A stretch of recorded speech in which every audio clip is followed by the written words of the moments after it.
And here we go. Suggs for the win! Oh, yes! Oh, yes! Jesperson, half-court lead for the win! Jenkins gives it to Jenkins for the championship! And the next stop on the Purdue Redemption Tour is the Final Four!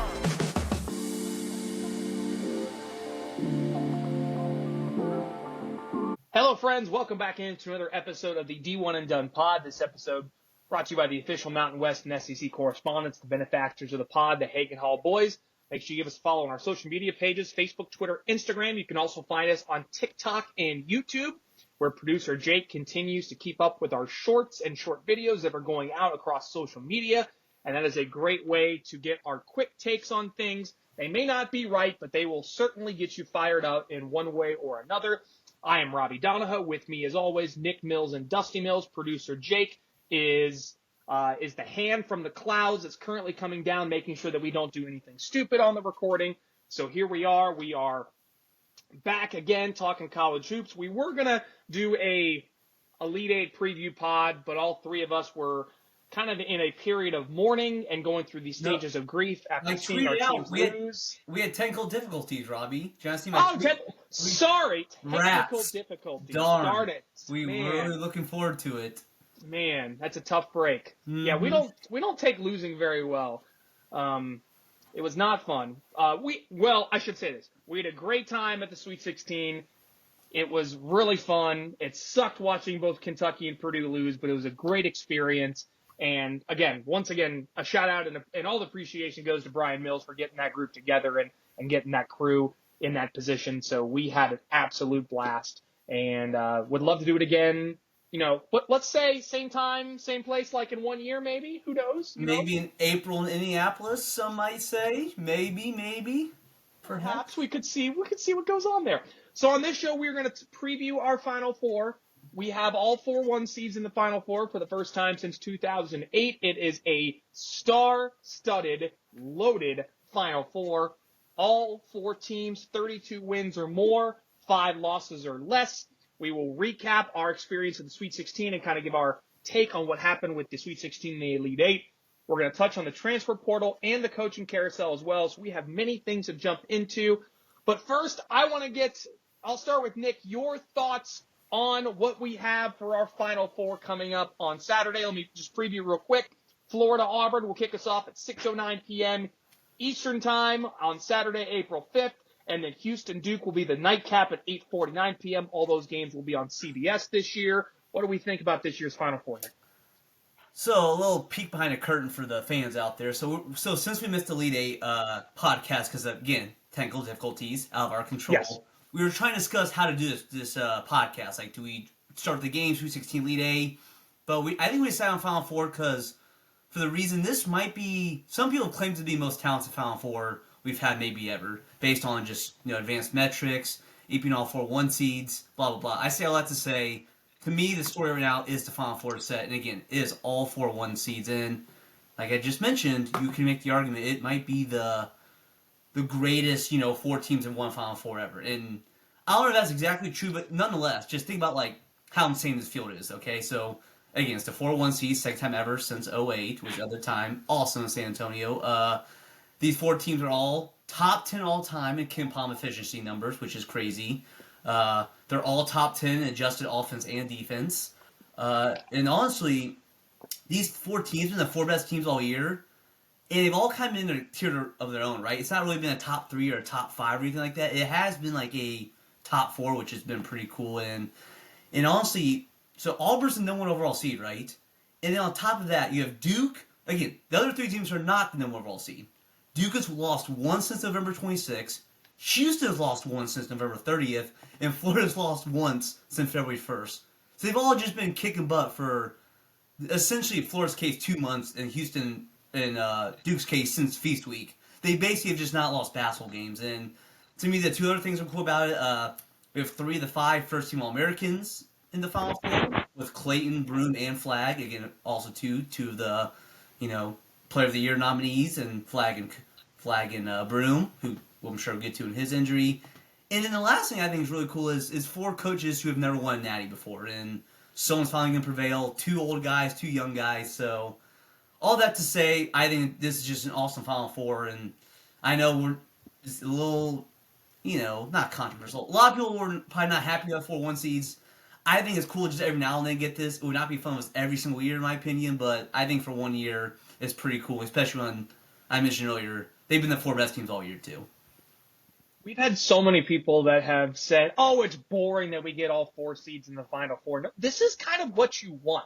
You want the shockers and the sleepers and the Cinderellas to start. Then when you get towards the end, that's where you want the big boys, the big fellas, to come in and take control and get stuff done.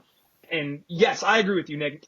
I don't want all 4 1 seeds every single Final Four. We want some parity. We want some excitement. We want some drama. This year, these 4 1 seeds just set themselves so far apart from everyone else in college basketball. I think we had a show in November or December where I remember saying that Auburn and Duke had set themselves apart from everyone else in college basketball. And it just so happens those are the 2 top overall seeds in the country, and they're now playing in the Final Four. So no surprise there. Dusty, what are your initial thoughts on what the Final Four looks like going into Saturday? So I was thinking about the whole season and how up and down my perspective went. With those 4 teams, I see it as I had Houston as my preseason number 1. They're there. A month ago, I said Auburn's going to be the team of the decade. They're there, and they're underdogs. And then we said going into the tournament that Florida was playing better than anyone. They're there. And then Duke is just manhandling everyone. And really have proven – I know I keep doubting on them with their schedule, but, I mean, they ran through those 4 games like it was nothing. I kind of wish Bama did not just have their best game of their lives against BYU because everyone saw that coming after that. Yeah. Not saying that they would have beaten Duke, but that was set up for a letdown. But the 4 great teams. So I know it's actually Colin Cowherd talks about it all the time where he says, you guys all talk about wanting to see the underdogs, but go look at the ratings when it's Butler VCU in the Final Four. Do you guys really want to watch those games? This is what we want. So I'm with you guys. I like it more when there's like a 3 or 4. It's cute sometimes when there's a 10 or 11 squeaks in, but then how does that usually go, right? I mean, the first one we fell in love with was George Mason and Florida romped them. VCU, I guess, that was somewhat of a ball game, but again, you had 2 lower seeds playing. Loyola got smoked. Yeah, and UCLA was a Power 5 team that got hot late, so it's a little different. Saturday's going to be awesome. I'm so excited for it. Loyola kept that game close against Michigan for the first half, and then it kind of got away from him in the second half, I remember. But that didn't matter. That was the Villanova Invitational. No one was beating that Villanova team. They were an absolute wagon that Most underrated team of the century. When people talk about the best teams of the century, they never get mentioned. That 18 Nova team was insane. Could not agree more. So definitely agree with everything that you guys are saying. And this is a good time to also mention, if you are in first place in your bracket pool, you need to find a mirror and realize that you need to reassess your life choices. You are the kind of person that goes to the same restaurant and orders the same meal every single time, and you don't do anything differently. You don't get outside of your comfort zone. So the braggadocious nature, if you're sitting in first place, needs to come down like about 30 notches, because it's not a big deal that you picked all 4 1 seeds. I get it. I understand. But live life. Like, do something different. Be weird. Like, that's the reason why I'm in last place in every single league this year is because I picked a lot of upsets. I was thinking there was going to be a lot of upsets this year. But I thought it's because you're weird. Well, I am, yes. We know that. What those guys just know ball, guys and gals?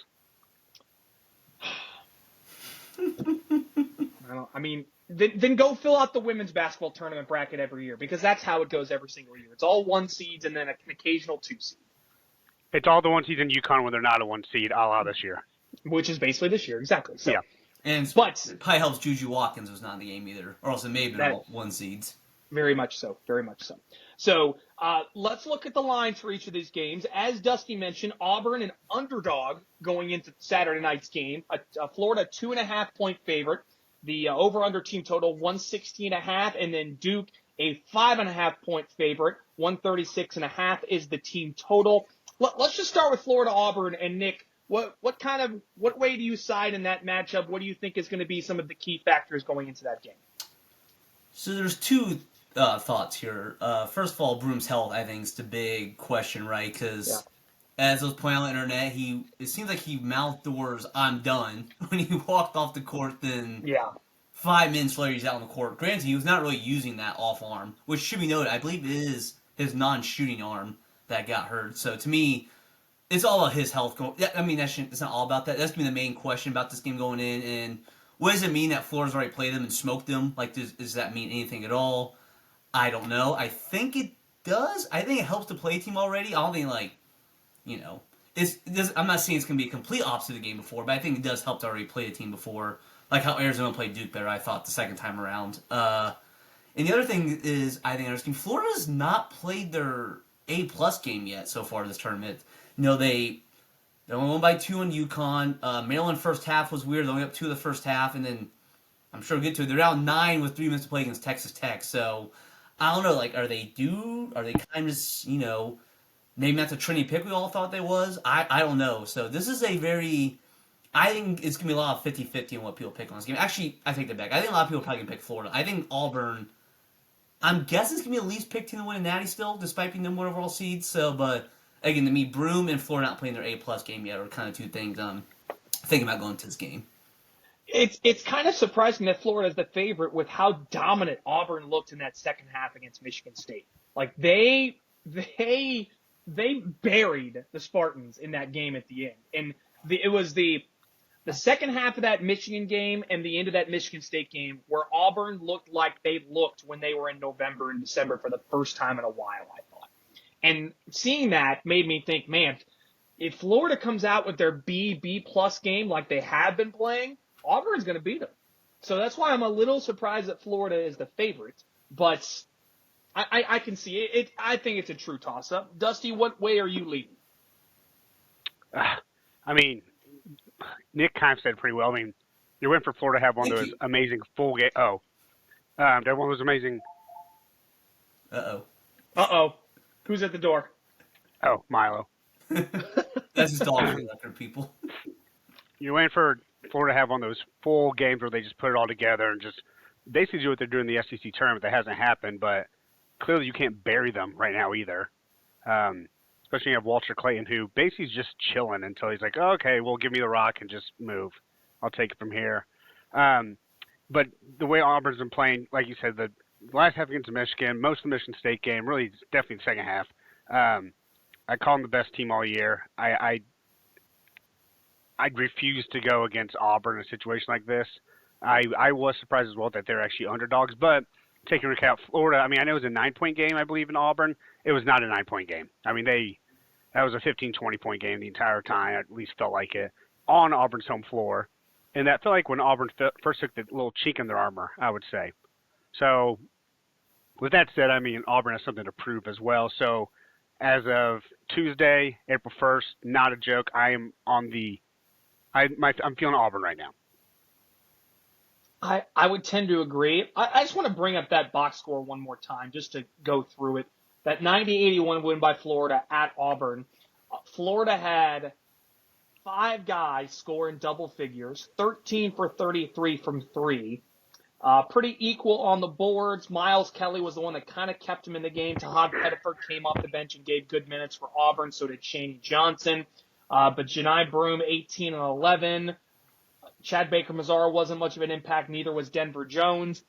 It feels like Elijah Martin did not play in that game. Elijah Martin didn't play, of course. It just feels like Auburn's got so many dudes. And I know Florida does as well, but like Denver Jones doesn't get the credit that he deserves. Miles Kelly, when he's off, someone else is going to pick it up. Tahad Pettiford starts for about 360 other teams in the country, and the only one he doesn't start for is Auburn, I feel like. There's just I lean towards Auburn as well, and if I'm Auburn and I have a lead with 5 minutes to go, I'm face guarding Walter Clayton the rest of the game. He does not get to touch the ball at all. That you cannot let him even get somewhat of a look from 3.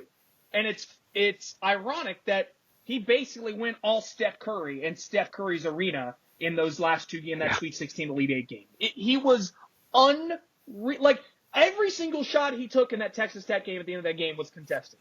And he still made it. And it just you. No, let's just touch on real quick that last one where he catches the ball literally on the block. Oh my God! And I think Jake said it best. Maybe it was you, Nick. One of them said it looked like he was playing 21. Yeah. Like when you get the ball, you just drill as quick as you can and just let it fly. It was very Reggie Miller-esque when he steals the inbound against the Knicks. Good when one he gets too, the ball yeah. and goes Oh, backwards yeah. and shoots it. That's where it came to my mind. The other thing, that first Florida Auburn game, you mentioned Crab was not a 9-point game. I'm looking at Florida's up 16 with 2:40 to play.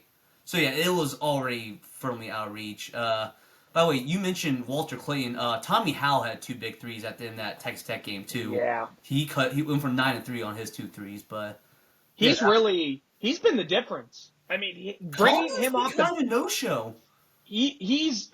Houck's been kind of like he's been there to Hod Pettiford in a sense, where when they need offense, bring him off the bench and let him get buckets. And yeah, Will Richards kind of been a meh. Alex Condon's been very meh lately.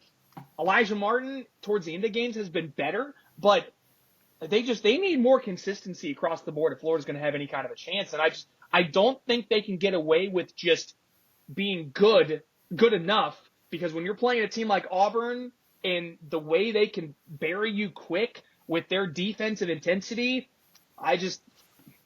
they can't have these, like Florida cannot have these lapses and expect to have another 9-point deficit with 3 minutes to go and come back and win the game. You're not going to do that against Auburn. And shout out if we have any Jewish listeners. This is a matchup of 2 Final Four Jewish head coaches in this game. So shout out to you guys out there. Well said. Look at me, all inclusive over here. Shout out to our brethren. I think I was going to say cultured, but yes. Cultured. I'll go with that. Another way to put it. We will make our picks after we preview the Houston Duke game. So let's talk about the Cougars and Blue Devils. Both teams making it to a Final Four once again. Duke just made it look way too easy on their run to getting here. And Houston obviously crushing Tennessee, which those poor Volunteers. Oh, you hate to see it. You just hate to see it. But this matchup is fascinating because I think Houston, for the first time this year, is about to see a team that's longer and lankier than them. And it will be interesting for me to see how Kelvin Sampson combats the fact that they're playing in a team just as athletic and just as talented as them for this game coming up on Saturday. So, Dusty, I'll begin with you because you've loved Houston from the start. What does Houston need to do to win this game? This is a lazy answer. I don't think they have an identity that gets them here. It has gotten them here. I think it does come down to the other lazy answers. We've talked in the past how Houston has not been a even decent 3-point shooting team till this year, and now they can actually knock down shots when needed. That's one of the reasons we texted about this. That's why I want to give a shout out after laughing at him to start the year. Braden Smith won my heart over because what they did to Tennessee, they weren't able to do against Purdue. It was solely because of Braden Smith. Yeah. I mean, you talk about looking like an absolute pro. So shout out to Braden Smith. I always thought you're a good player. I doubted that you'd be first team All-American, so I will eat that. What are the phrases? Yeah, I'll eat crow. Eat crow. Yep. I'll stone myself later. So shout out. But Houston's identity of being in such a good defensive team, that's where I think I know a different position, but this is where I want to see what Cooper Flagg does against a defense like this. Again, Duke's longer, Duke's lengthier. I would say Houston is quicker and rebounds better. And they have that defensive identity where they just play as a team. It's not like they have 5 just straight lockdown guys on the floor. If you just go and watch any other games, the way they communicate, they move on the floor when they switch when they need to. You'll see that they do a little like the quick high five, go get your man or switch me real quick. I can't wait to see how Duke reacts to that. But on both sides of the ball, Duke's just better in general. With all my doubting them not playing one good, they really shut me up with the Alabama game. Again, great time to catch them. But you just talk about even when Bama cut to 6 maybe of 7 minutes left, and then Duke just pulled away. I actually heard John Shire on TV yesterday, maybe on Pat McAfee's show, but he was talking about how this group feels so, and I know Coach is going to say this, but he says they feel so poised for all of his freshmen. And he said something along the lines of, I can't believe that Cooper could be in high school right now And I know based on their big man's name, he should be in high school as well. Malawash. Thank you. And he said the maturity that they show in the locker room, he said, I think at times it's because they're all the same age and they understand that. And they are the voices of the locker room, which is crazy to think about. So I'm pumped. This is the second game, right? Yeah. Okay. Yeah. So two Goliaths colliding. So and two teams that I know they played in the Sweet 16 last year. But it's not like Florida and Auburn where they play every single year. Play the same teams every single year, the same schemes, because that's when you're watching how other teams in your conference play against each other. This is Houston Duke, pretty fresh film. Excited for this one. They're just Duke is so damn deep, man. They are. Like the talent they bring in Caleb Foster starts on any other team in the country. Isaiah Evans probably starts on any other team in the country. And you also have you have former Boilermaker Mason Gillis. Yeah. Patrick Ngongba's great off the bench when Malawach gets into foul trouble. They remind me so much of UConn last year. They're never sped up. They're always under control. They're poised. Whenever they need to make a big shot, like whenever the other team starts getting a little momentum, then you have Con Knippel knock down a three or Tyrese Proctor knock down a big shot. They're so well prepared. Like the way that there was one play where I think it was Isaiah Evans, with how much that Alabama switched defensively, they got so many of those backdoor plays where they were calling for screen and just cut right to the basket for easy layups. Like they put Alabama in a freaking blender in that game. It was so impressive. And for how much we talk about Cooper Flagg, Con Knippel is he's a dude, man. He's a dookie, is what he is, and he's. Can I throw a great thing about Con that I learned this week? Oh boy, you may have to edit this if you need. I was listening to Dominic Foxworth this week. He's covering on the Lebsart show, and it's him and I'm spacing another former NFL player, two great black athletes, and they're talking about the Duke team. And that's when they're informed that Con and all four of his siblings, Con and his siblings are all with the letter K. And he was like, whoa, how many siblings are there? And they said 5, and he said, well, there were 3 at one point, right? That's how that works. Yeah. Mm-hmm. I think we'll be okay. Middle initial on all 5, if we're being honest. That's the real thing we have to investigate. What their initial. Correct. That was the second question too. They were able to the research find out there were different lettered middle names. Lettered. There's just hard on. Does this Duke team have any weaknesses? So this is interesting. So you mentioned they are deep, but they also don't really want to play. So what I mean by this, they don't really want to play a lot of guys. So 3 guys off the bench, or I guess over 2 games, only 3 times did someone off the bench play double-digit minutes.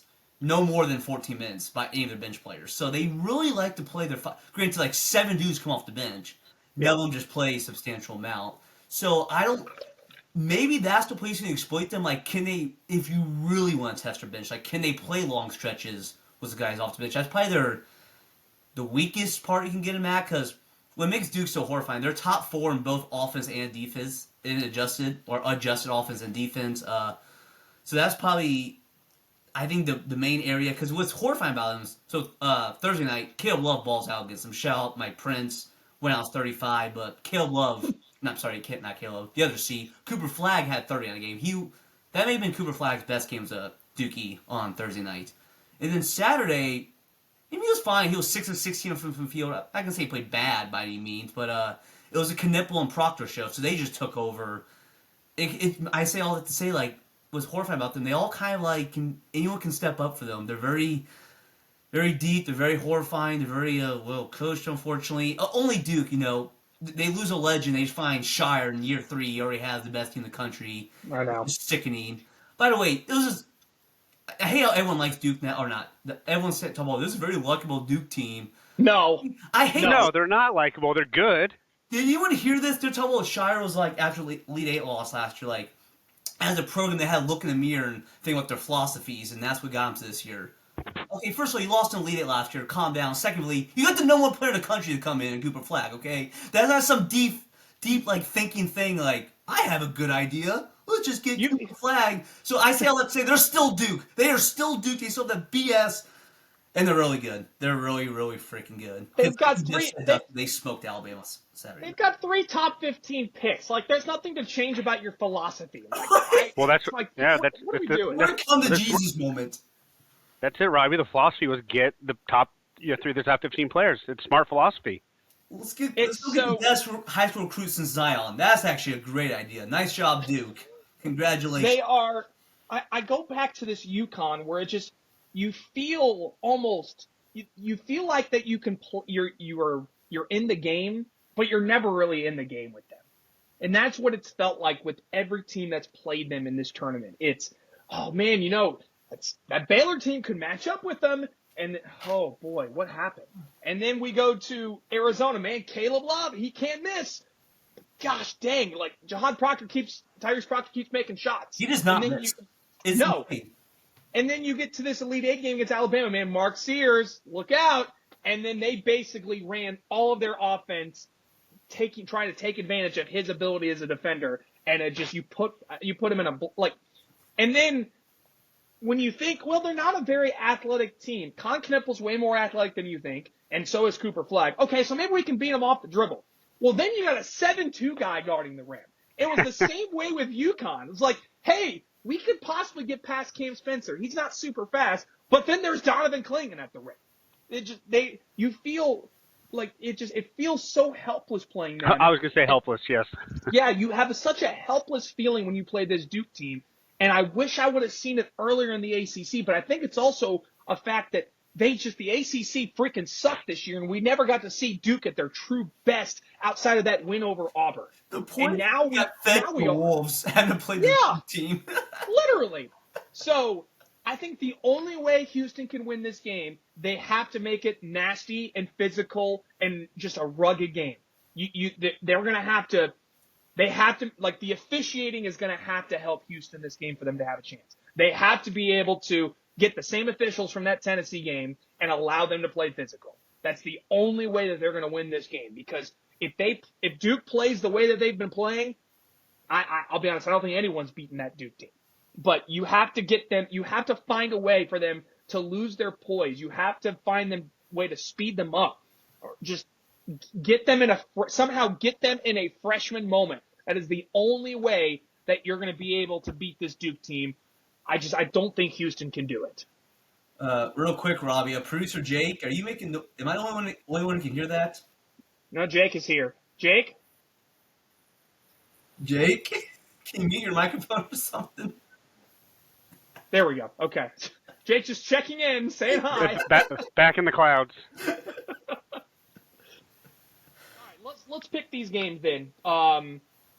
We'll start Auburn, Florida. Who do we think? I really want to pick Florida, but I'm sticking. I had my preseason bracket pick of Auburn in the national championship, so I think I have to stick with it. I don't feel good about Broom's health, but I'm a man of my word. Auburn. Okay, Dusty. Auburn. I picked them in my final bracket. I'll stick with them. Call them the best team of the decade. So I can't fold on that now. My heart will be rooting for Florida, I guess, in the end. But I'm happy there's going to be an SEC team in the championship. But obviously not going to be surprised by either result in this game. I say Auburn gets revenge from the regular season loss. Yeah, I think Auburn wins as well. I think the way they're playing is Florida's not playing as strong as we were anticipating. And, I think Auburn wins. The 160.5 is an interesting over-under. I don't know. Honestly, I'm surprised we're all in Auburn. I think we'll probably be in the minority on that. Maybe, but just we've watched Florida enough now where it's just like they're not going to be able to get away with this again, where they're playing just good enough for 30, 35 minutes and then turn it on for the last 5. Like, that's not going to work against Auburn. I guess the only thing they could change is, according to Charles Barkley, at least Golden will be locked in because the ladies in San Antonio. Oh, gosh. There won't be many distractions. Jeez, if Broom does not play, I think we all would maybe change our. Yeah, well, yeah. So that's the biggest thing is how healthy is he?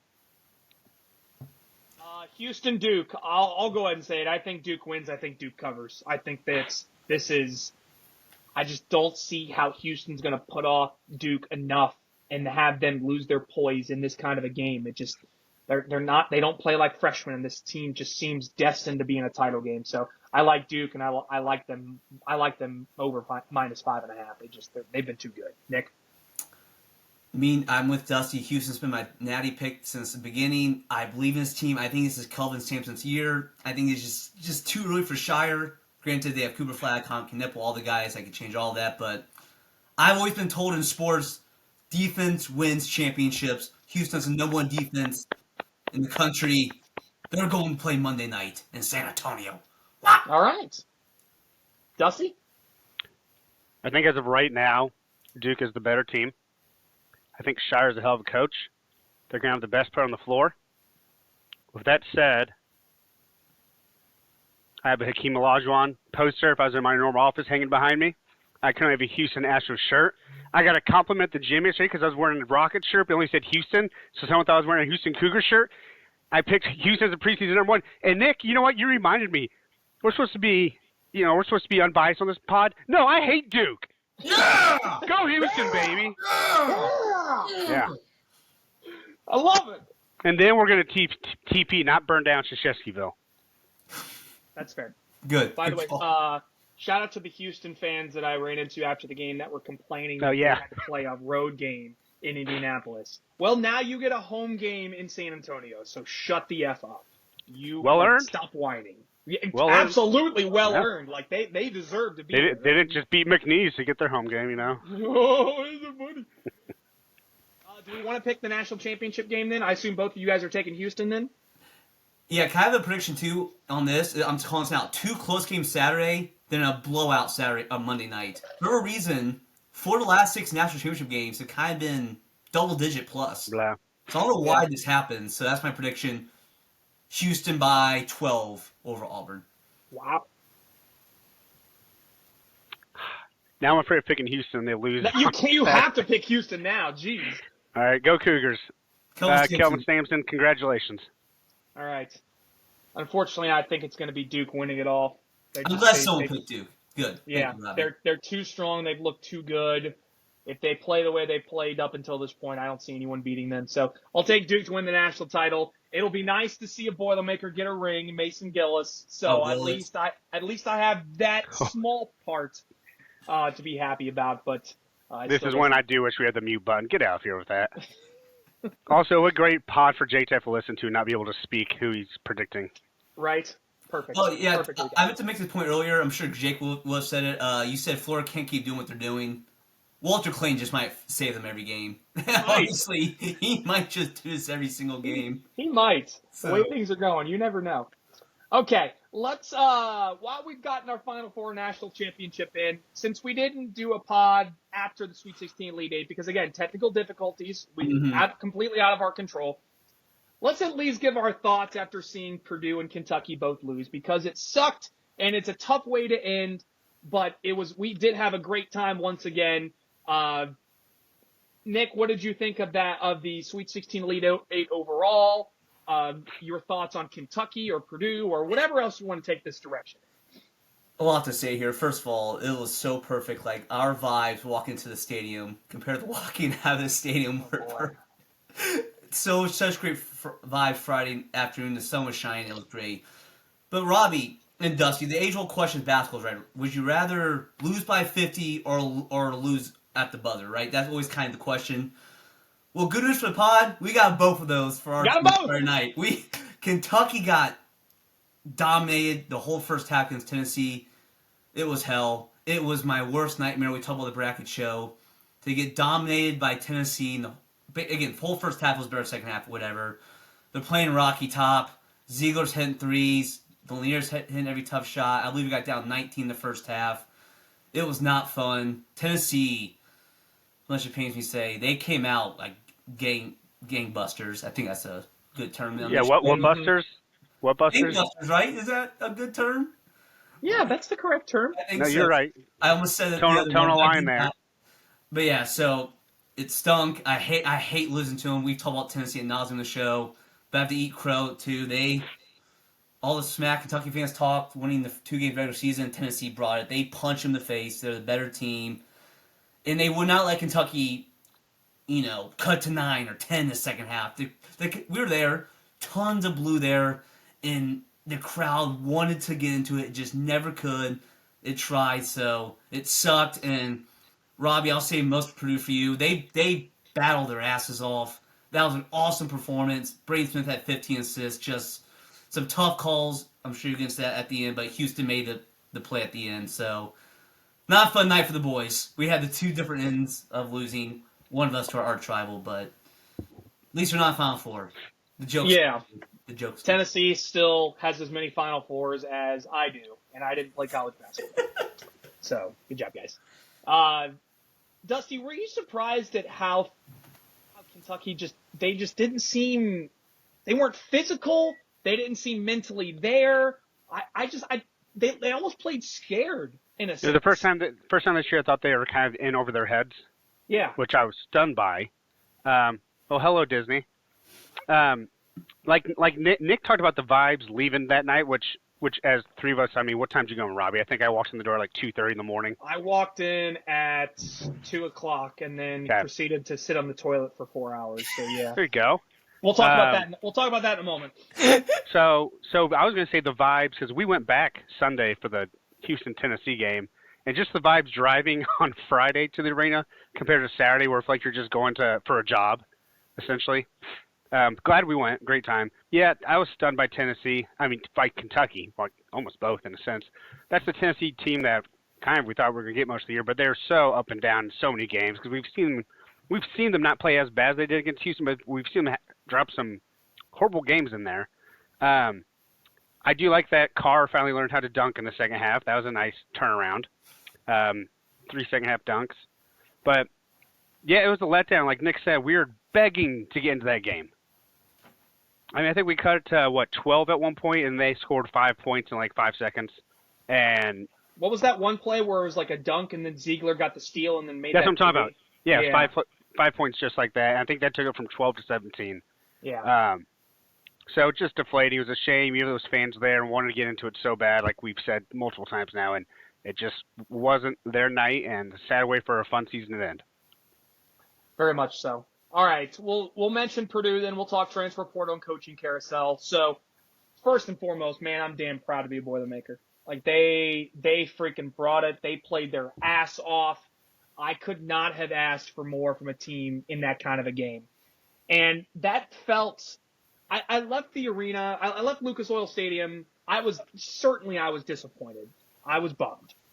But I would much rather lose that way than get blown out. Because that shows there's something there with this Purdue team that we can take into next year.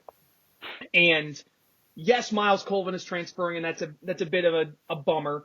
So is Will Berg and Brian Waddell, but they also bring in one of the top transfers in the country in Oscar Clough, who I think is going to be a great addition to this team going into next year.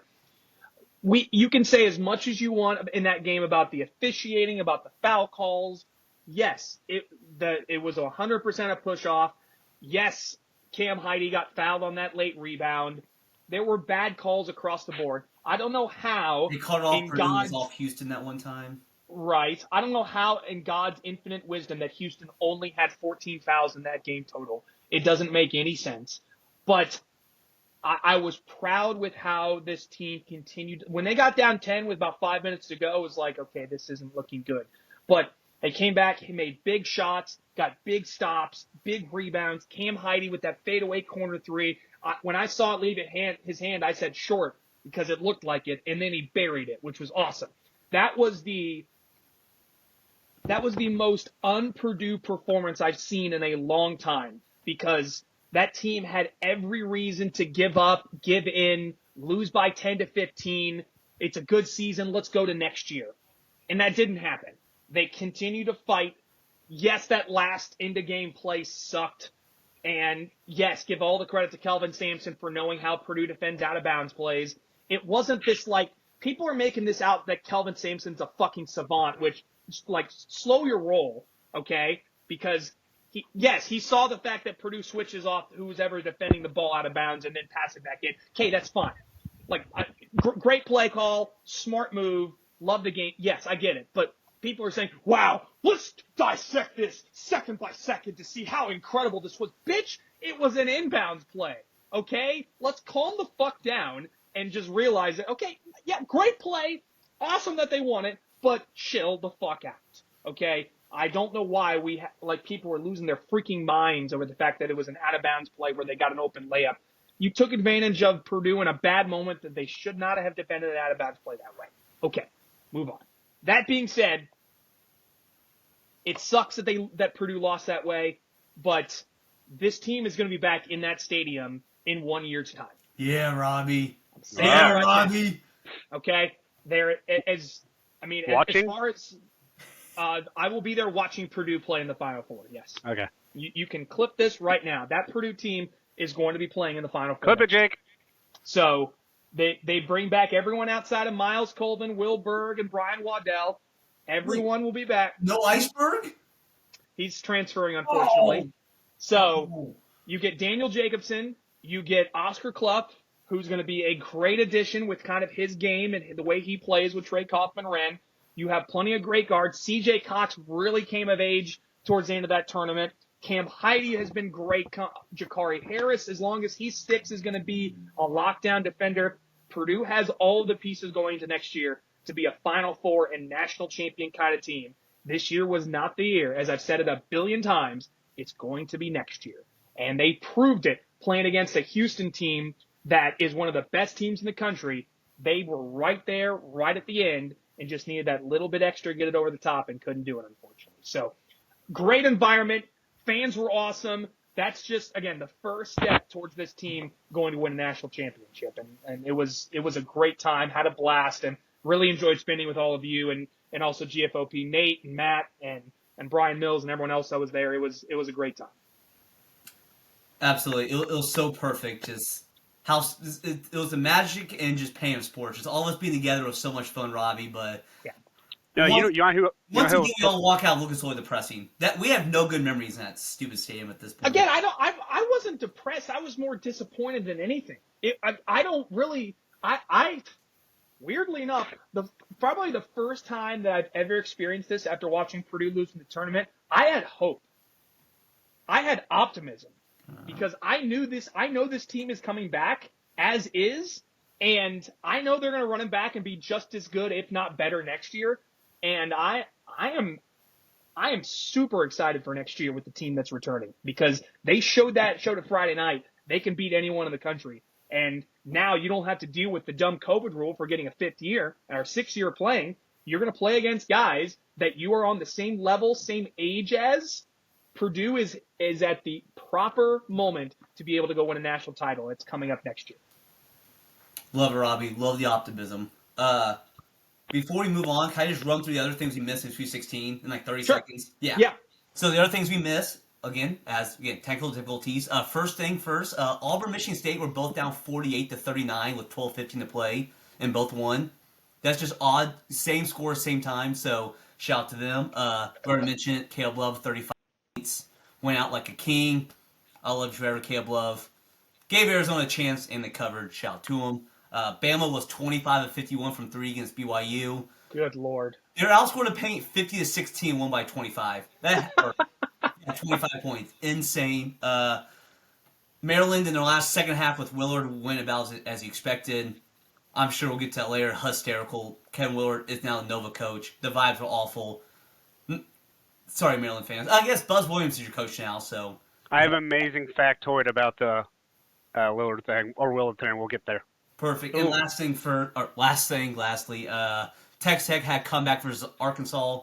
I had it written down. They were down, where is it? Down 13 with 4.5 to play. It was a Cal special. Didn't call timeout at the end of overtime. Texas Didn't foul up 3. Didn't foul up 3. Texas Tech did get hot from 3. Yeah. And I think that's everything from 2-16 we missed. That should be about it. Yeah, well said.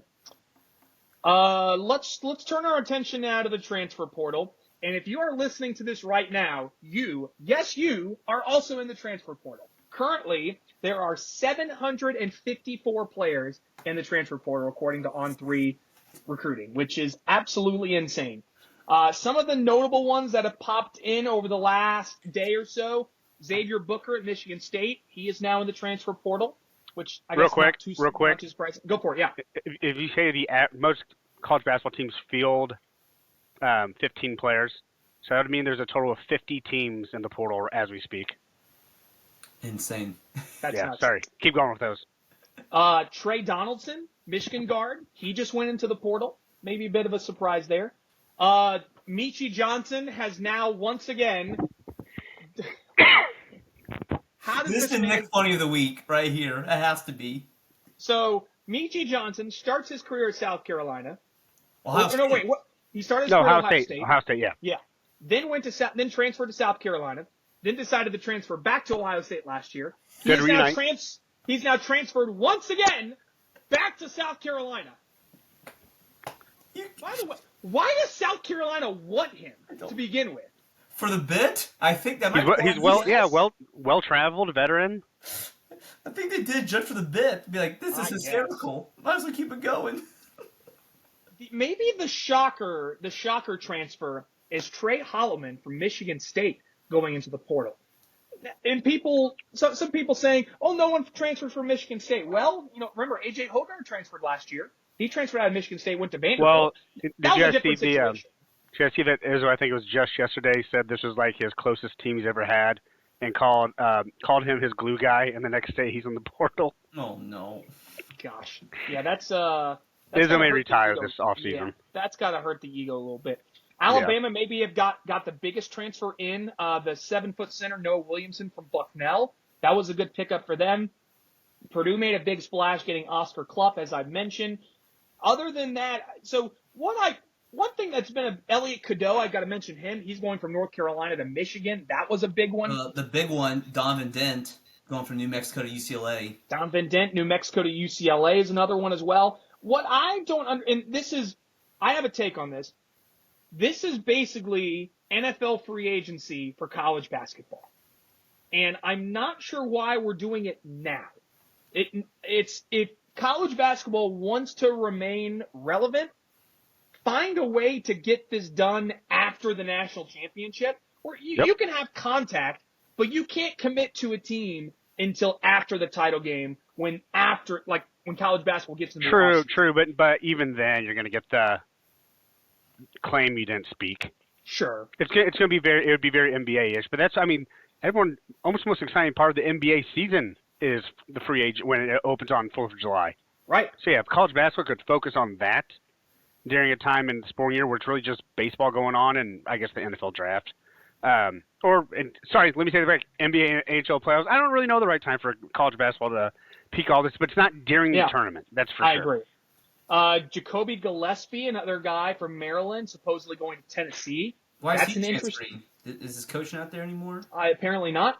Oh. Bryce Hopkins is now on to his third team. He's going to St. John's from Providence via Kentucky. Any other ones that I'm missing or anything else that stands out from the transfer portal through these first few days?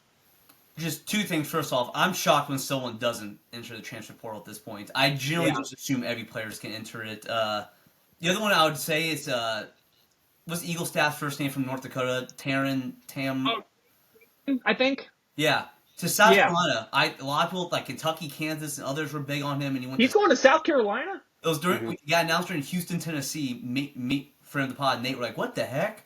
That's an odd choice. Okay. And then LSU got someone from UNLV last year. You got something Thomas. So, to me, those are kind of the big ones.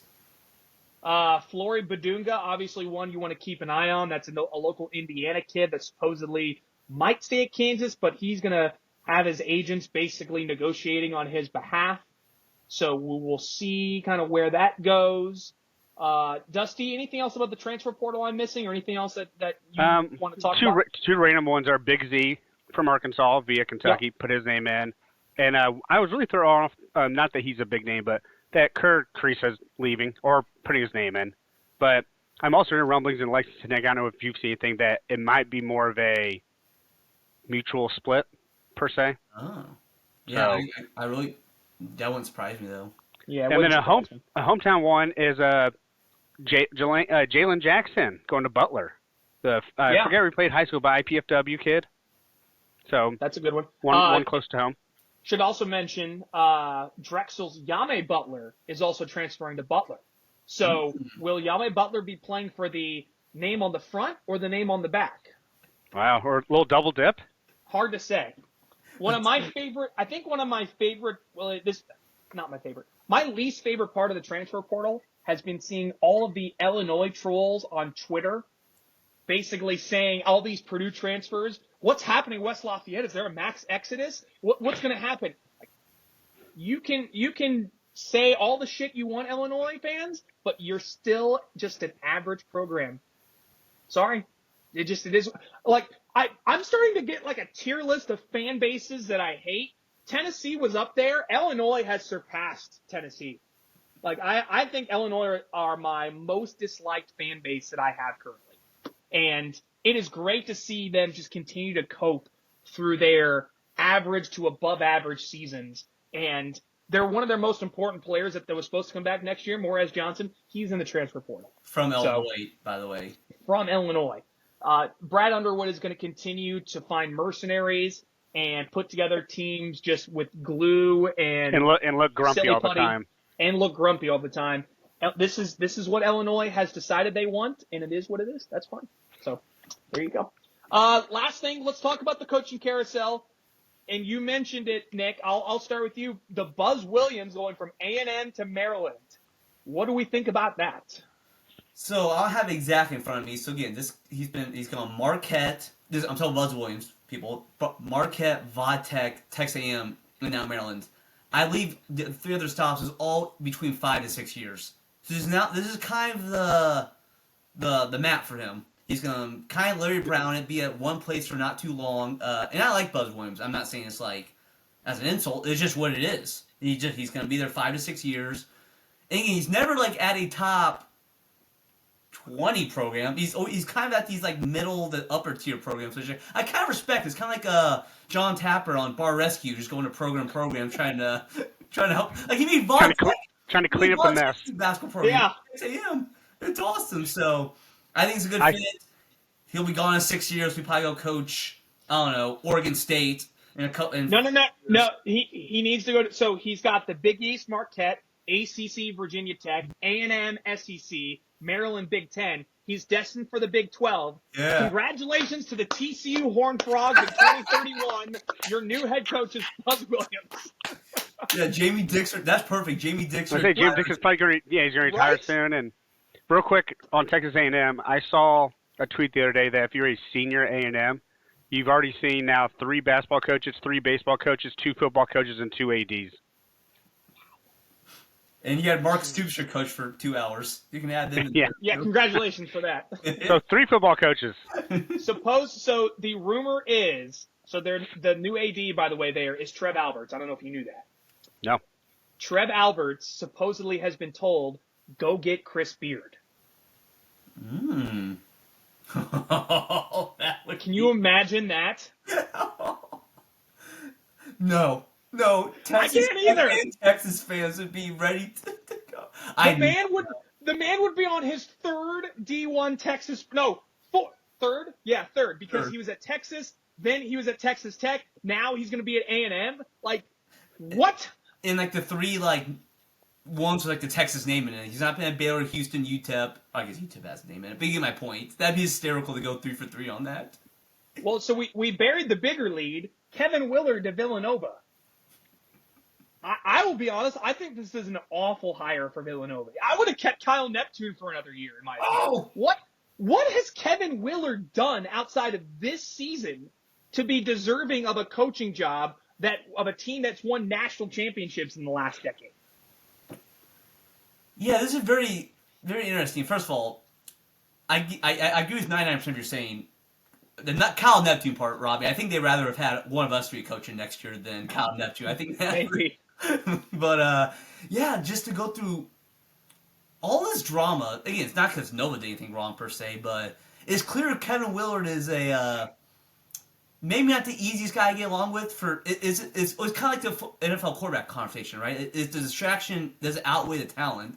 So all this stuff you're going to deal with Kevin Willard, like you said. This is his 2nd weekend appearance. And granted, he did good things at Seton Hall. He got kind of out of the trash can, but yeah, he's kind of a solid head coach. Is he worth? He's been a D1 men's college basketball coach for 18 years, and he's made one Sweet 16, and that was this year. And he torpedoed it at the end. That's who Villanova wants? Are you kidding me? Yeah, They just won national championships 5 years ago. And by all accounts, it's a great job. Like, they've apparently a ton of NIL. They don't have a football team. They do, but they don't have a football team. So, yeah, this is very, especially again, there's going to be a lot of eyeballs on him with how he handled the Maryland situation at the end. Yeah, not a good look. I'm stunned at this seems like such a knee-jerk reaction hire to trying to just get a guy while you can. I think this is going to blow up extraordinarily for Villanova. This is a bad hire. I'm just gonna say a bad hire for Villanova. Kevin Willard has done next to nothing outside of this season for Maryland as a head coach in Division I college basketball. He had 1 to 2 good teams with Seton Hall, and that's been it. I don't know why Villanova thinks that they need to go backwards to go forwards, but here they are. So I guess good luck, but I don't foresee this ending very well and again, I thought, I'll give Maryland credit. Maryland made the best situation possible with going to get Buzz Williams. He's going to keep you relevant at the very least. They may not be, a national championship caliber team, but at least they're going to be competitive and at least be in the conversation in the Big Ten. That's what you get with Buzz Williams. But I don't know what Villanova's doing. I really don't. So my stat for you about this is I'd like to research this because I'm sure some of the blue bloods have the same situation. Maybe not back to the 1920s. That's where I want to research it. But for Maryland being a non-blue blood, he is the first head coach in the school's history for men's basketball to leave for another school. Everyone else is either fired or retired. So again, like Kentucky, Rupp didn't, Hall didn't. Sutton may have. I know he was rained out, but I don't know. Tubby was obviously fired. Gillespie was fired. Cal. Oh, never mind. Cal left for another school. So Kentucky's not even on that list. Wow. Yeah. In 102 years, that's why I say, even back to, I don't know if 1932, the Duke coach left to go to, Kansas State because his wife wanted to move. So I thought that was a cool fact. Say we're here to go fight in a war. Is that? Oh yeah. The U.S. Marines. Jeez. I just want to add the part about Willard going to the Big East. Also, he coached at Seton Hall. There's a lot of little coaching storylines. Also, have Ed Cooley versus Providence. Now Willard and Seton Hall and the Patino boys are in there. I was about to say Patino's. Yeah, Richard Patino at Xavier. Now we got Rick. The Big East is going to have some great storylines with their coaches coming into this year. So I will give them that. But heck, Chris Holman versus Butler's on that too. Just a lot of weird. That's true. Revenge storylines. Very much so. So that just about closes up shop on the coaching carousel. I assume there will be some other movement, but all the big jobs are closed. Maryland was the last one, obviously. A&M. If Chris Beard does make the move from Ole Miss, then that opens Ole Miss up. So it'll be fascinating to kind of keep an eye on all of that going forward. So, all right. Well, that'll do it for this episode. Any last news and notes you guys want to mention? I'm excited for Final Four. Anyone but Duke, please. And shout out to anyone who had Michigan State in the points against Ole Miss. That was a heck of a cover for Ole Miss at the end. But that's all I got. Dusty? So, a couple months ago, I have big news, big shout out. A couple months ago, Hooters had to file for bankruptcy. Now, from yesterday, in a corporate restructure and reorganization with a couple of their other subsidiaries, and they have all put the company back together, and Hooters will not be closing. A win for America, if we needed one. We've been struggling. This country's been struggling, but we now are so back. We're so back. We're so back. And once again, we don't mean this sarcastically. We love Hooters. We love Hooters. Would love that sponsorship. Shout out Hooters. Yes. Great week. The one in Calhoun, Indiana, we paid the rent for probably 10 years. Literally. I'm kind of kidding, but I'm kind of not. At least the lights, something in there. New flooring. There's something that we helped out with. By the way, if you do good news. Hooters Castleton, If you did work at the Hooters Calton, let us know if you know what an Indiana table is. That's a very Yes, niche thing. yes. I tried hard to hunt it down, and I was getting absolute blanks on that. Yeah, use your platform now. Yes, yeah. Well, Please, someone find it. Fortunately, we still have our location for the NBA Draft Watch Party that we have every single year, so we did not lose that. That is good news. Never. All right. With that said, thanks for listening to this episode of the D1 and Done Pod. We hope you enjoy the Final Four. It should be a fantastic Final Four once again. We'll come back at some point to recap the entire year. We'll also have an NBA Draft preview pod at some point, so we'll start putting a bow on this season and looking ahead to what's to come on the college basketball slate. So for Nick Mills, for Dusty Mills, and producer Jake, I'm Robbie Donahoe. Thanks for listening to the D1 and Done Pod. And Nick? Sorry, one more closing remark. Shout out Jake for representing the pod, for getting a Final Four team. We're 2 for 2. 2 for 2? 2 for 2. I forgot to say it earlier. Shout out Jake. We'll be 3 for 3 next year. You heard it right. Mm-hmm. All right. Y'all have a great rest of your week, and we'll see you next time.